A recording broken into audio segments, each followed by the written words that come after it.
The cradle of basketball, Indiana. That was then. This is my time. This is now. The next game changer in downtown Indianapolis, Bicentennial Unity Plaza, is now officially open. A final piece to the $400 million makeover of Gainbridge Fieldhouse.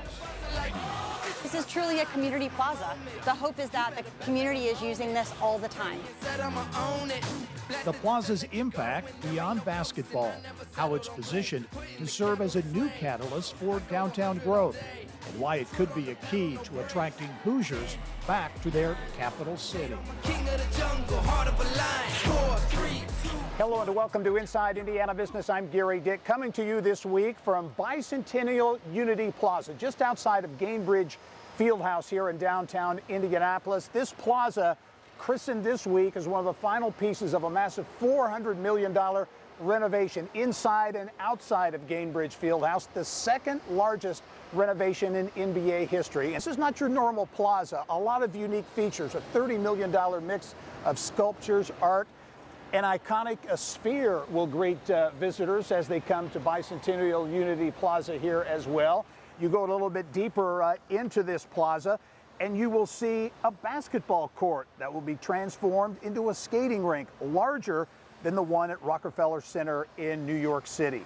Joining me now to give us a tour of Bicentennial Unity Plaza, pleased to be joined as always by Pacer Sports and Entertainment President and Chief Operating Officer Mel Raines. Mel, this is a vision that really started back in 2016, right? It is. We started master planning this in 2016 and worked on it in earnest for about 3 years until we signed the lease renegotiation with the city in 2019, and then here we are, 2023. A lot of thought went into this.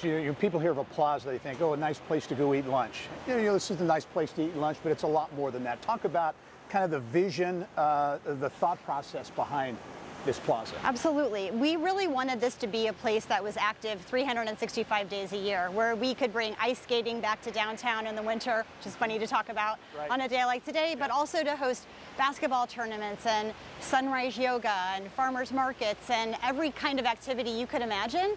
And so I think we've accomplished that, but it was very intentional planning. Yeah.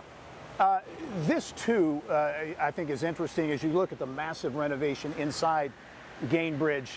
This outside really adds to the game day experience, if you will, for fans as well, right? It is. We can't wait for October 25th, opening night for Pacer season. We'll have a big pre-game party on the plaza we've never been able to do before and celebrate what we hope is a really great Pacer season. Also, Mel, as you look at this, and it's Bicentennial Unity Plaza, there's an effort, I think, to reflect back on history, but also I think it's important you're really looking ahead, right? Absolutely.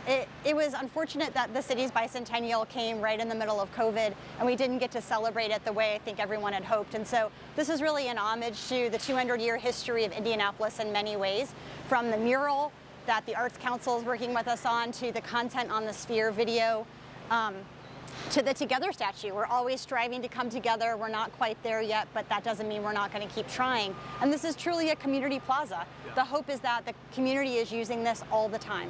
And you want this to be one of those top 3 or 4 places when people come to Indianapolis. You want this on their kind of their bucket list or visit list. Absolutely. I hope it's right up there with shrimp cocktail at St. Elmo's and going to see the track. And you talk about history. No better example than basketball is well represented. Now, this will be an ice rink in the cold winter season, but as you look out on this is a great place to hoop it up, right? It is. It is. I think we're going to see a lot of good basketball outside. We usually don't get to see that in the Fieldhouse, but we're really looking forward to hosting some things in September and October before we load the ice skating rink in. Some concerts, some other community events. We have things going on all weekend, and so hopefully people will come down here Friday night, Saturday, Sunday, and check things out. And I think you'll see we're promoting this all the time. That's the other big difference is a sports and entertainment company is programming the plaza. We have great spaces downtown, but no one really working full-time on programming. Yeah, final question for you, and you led this along with 2 other women, an all-female team that led this overall project, second biggest in NBA history. How do you, now that it's basically done, finishing touches being put on, How do you think it all has turned out? You know, it's better than I expected, I have to say. We're really proud of what we were able to build, the team of people who came together to do it, and hopefully the city feels the same way when they get out here this weekend. Mel Raines, the president and CEO of Pacers Sports and Entertainment. Thanks for joining us. Thanks, Gary. All right. Well, even with all of the construction inside Gainbridge Fieldhouse and here on Bicentennial Unity Plaza, the projects are not finished. This area, a former parking lot, is being transformed into a 3-story entertainment center. A $20 million investment by Pacers owner Herb Simon. Commission Row will include a speakeasy, restaurant, and event space. It will be operated by Cunningham Restaurant Group and ready in time for the 2024 All-Star Weekend.